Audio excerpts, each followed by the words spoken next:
cinquantaine de pièces d'objets anciens en bronze rassemblées par les musées de Chine, de Corée du Sud et du Japon sont exposés. Ils manifestent les traditions culturelles et les réussites artistiques et technologiques distinctives des trois pays.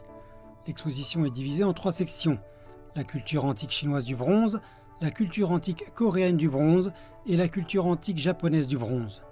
La première section montre principalement plusieurs groupes de bronze représentatifs exhumés du tombeau du marquis Tsai dans la province de l'Anhui. Les objets en bronze découverts dans la tombe du marquis Tsai constituent l'une des grandes réussites de l'archéologie chinoise. Ils fournissent des informations précieuses pour comprendre la politique, la culture, l'étiquette et la diplomatie durant la période des printemps et automnes et celle des États combattants. Ces bronzes offrent une occasion rare aux spectateurs de comprendre en profondeur la connotation de la culture rituelle ancienne et les caractéristiques de l'étiquette de la civilisation de l'âge du bronze en Chine. Le bronze a jeté les bases de la première civilisation chinoise et a également eu une influence profonde et durable sur le développement de la culture du bronze dans d'autres parties du monde. Il a apporté de grandes contributions à la construction de la civilisation du monde ancien. En réunissant des objets en bronze de Chine, de Corée du Sud et du Japon, l'exposition met en évidence le développement et les échanges des cultures du bronze.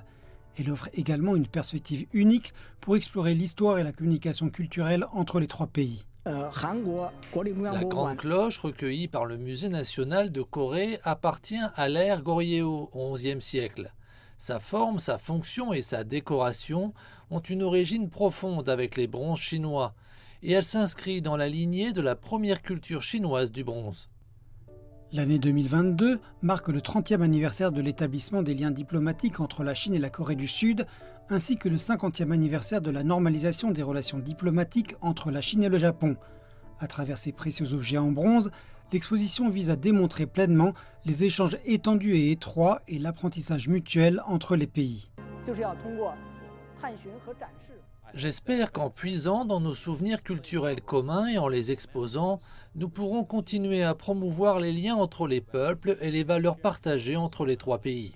L'exposition se tient jusqu'au 9 octobre.